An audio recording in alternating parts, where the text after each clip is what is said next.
종말론 사무소는 우리 사는 일상을 건강한 종말론의 관점으로 탐구하고 실천하는 개인들의 모임입니다. 저는 윤재덕 소장입니다.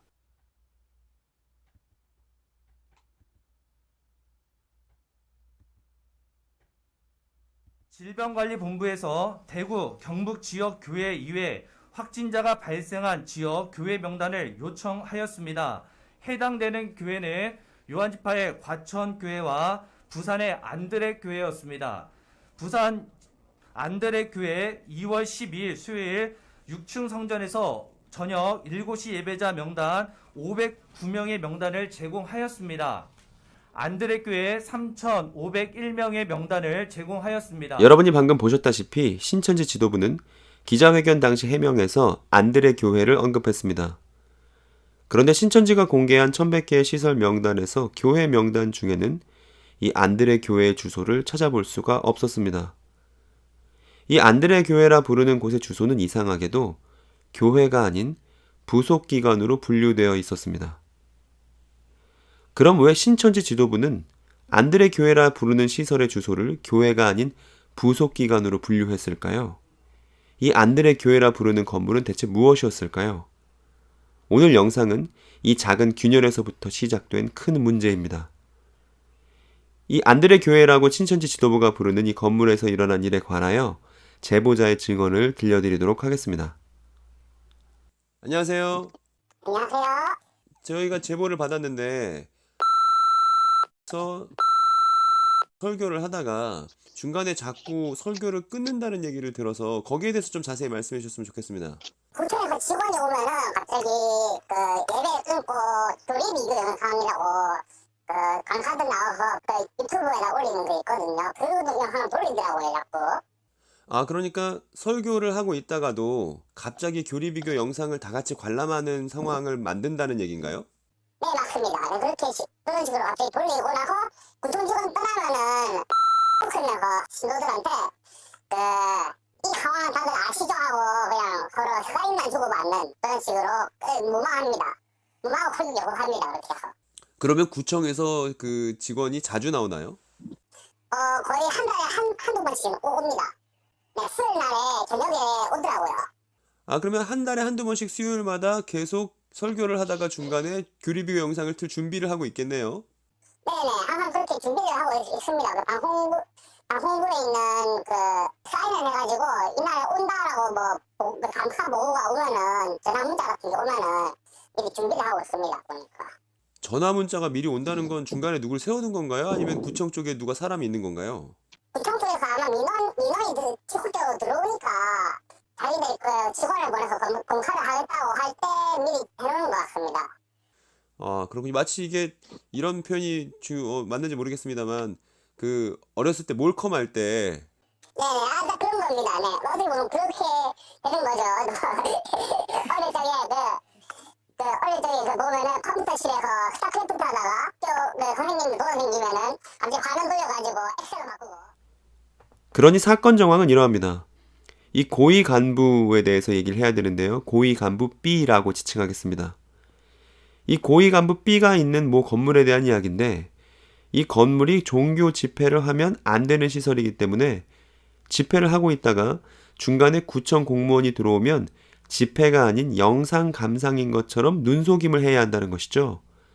게다가 이 구청 직원이 한 달에 한두 번씩이나 찾아오기 때문에 그때마다 이 고위 간부 B와 함께 집회에 참여한 약 7,000명 정도의 사람들은 매번 난처한 상황을 겪어야 했다는 것입니다.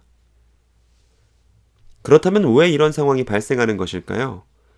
아마 이 상황에 대해서는 해당 집회에 참여하신 분들이 더 잘 아시리라 생각합니다. 여기에는 숨기려는 것이 있기 때문입니다. 신천지 지도부의 해명에서 안드레 교회라 언급된 이 건물은 교회라 불려서는 안 되는 건물입니다. 왜냐하면 이 건물 전체 17,000제곱미터의 공간 중 집회시설로 사용될 수 있는 공간은 100평 남짓이기 때문입니다. 그래서 이 건물의 간판도 교회가 아닌 연수원입니다. 그럼에도 신천지 지도부는 모든 국민이 보고 있는 앞에서 안드레 교회라는 건축법상 맞지 않는 명칭을 사용했습니다. 왜냐하면 신천지 지도부는 다 알고 있기 때문입니다. 이 건물의 3층에서부터 7층에 이르기까지 매주 약 7,000명이 정기적으로 집회를 불법적으로 갖고 있다는 사실을 말입니다. 이것은 엄연한 범법사항, 건축법 위반입니다. 그래서 이 건물을 지도부는 교회라 부르지만 1100개의 명단 공개에서는 차마 교회로 부르지 못하고 부속 건물로 분류한 것이죠. 더 큰 문제는 신천지가 이 건물을 취득했던 과정입니다. 이 건물의 이름은 현재는 안드레 연수원으로 알려져 있지만 본래는 K산업, 이 K산업도 가명인데 원래는 K산업연수원입니다. 이 건물은 2018년도 9월 27일 추석이 끝날 즈음 지어졌습니다. 그러면 이 K산업연수원이 어떻게 안드레 연수원이 되었는지 그 과정을 살펴보도록 하겠습니다. 이 K산업이 신천지 쪽에 빚을 지고 있기 때문에 이 빚을 건물로 대신 갚는 형식으로, 이것을 대물변제라고 하는데요. 이 대물변제의 방식으로 이 K산업연수원이 신천지 건물이 된 것입니다. 하지만 여전히 건물의 성격은 연수원이기 때문에 간판도 연수원이고 이 연수원에서 집회를 하는 것은 불법인 것이죠.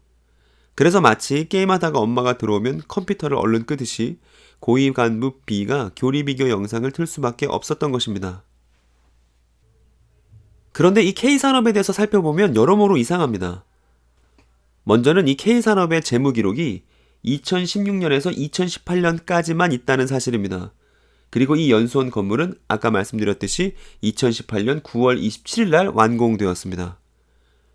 그러니까 이 건물의 완공과 더불어서 K산업은 재무 기록이 전혀 없는 것이죠. 그리고 두 번째로는 이 K산업의 2017년 자산이 200억이었는데 2018년에는 44억으로 줄어들었음을 확인했습니다. 즉 연수원 건물이 신천지 소유로 넘어갔던 시기입니다. 따라서 얼마의 대물 변제를 한 것이냐면 약 160억 정도임을 확인할 수 있습니다. 그리고 이 회사의 업종을 확인해 보니 이름은 K산업이지만 그 업종이 기타 부동산 임대업으로 되어 있었습니다. 따라서 다음의 의심이 짙어집니다.